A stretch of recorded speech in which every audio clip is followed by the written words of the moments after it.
हजरत आदम के बेटे हाबील और काबील। हजरत आदम और हजरत हव्वा के कई बेटे और बेटियां थीं। उनमें से दो बेटों का नाम हाबील और काबील था। इन दोनों भाइयों की कहानी इस्लाम में बहुत अहमियत रखती है, क्योंकि यह पहली बार था जब दुनिया में एक इंसान ने दूसरे इंसान का कत्ल किया।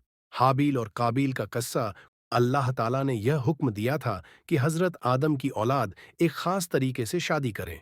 हर बार हजरत हव्वा जुड़वां बच्चों को जन्म देती थीं, एक बेटा और एक बेटी। हुक्म यह था कि एक जुड़वां के बेटा दूसरे जुड़वां की बेटी से निकाह करेगा। हाबील और काबील के निकाह के मामले में काबील ने इनकार कर दिया, क्योंकि उसे अपनी ही जुड़वां बहन से शादी करनी थी।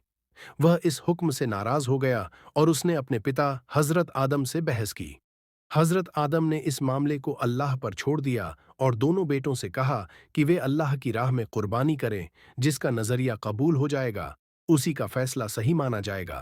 काबील ने अपनी फसलों में से सबसे घटिया चीज अल्लाह के लिए पेश की, जबकि हाबील ने अपनी सबसे बेहतरीन भेड़ अल्लाह की राह में कुर्बान कर दी। अल्लाह ने हाबील की कुर्बानी को कबूल कर लिया, लेकिन काबील की कुर्बानी नामंजूर हो गई।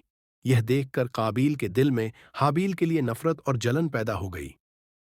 उसने कहा, मैं तुझे कत्ल कर दूंगा। उसने कहा, अल्लाह तो सिर्फ परहेजगारों की कुर्बानी कबूल करता है। सूरह अल-माइदा 5:7।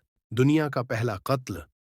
काबील जलन और गुस्से से भर गया और उसने कसम खा ली कि वह हाबील को मार देगा।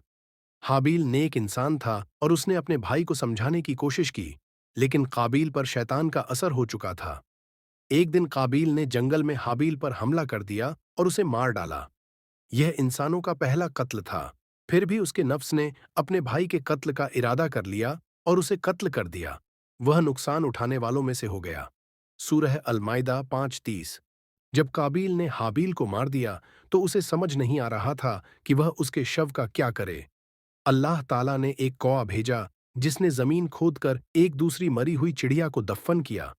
यह देखकर काबील को समझ आया कि उसे भी अपने भाई को जमीन में दफन करना चाहिए। फिर अल्लाह ने एक कौआ भेजा जो जमीन खोदता था, ताकि उसे दिखाए कि वह अपने भाई की लाश को कैसे छुपाए।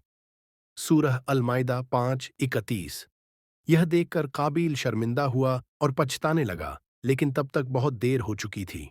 पहला कत्ल इंसानों का सबसे बड़ा गुनाह था, और आज तक जो भी कत्ल होता है, उसकी बुनियाद काबील के कत्ल से जुड़ी हुई है।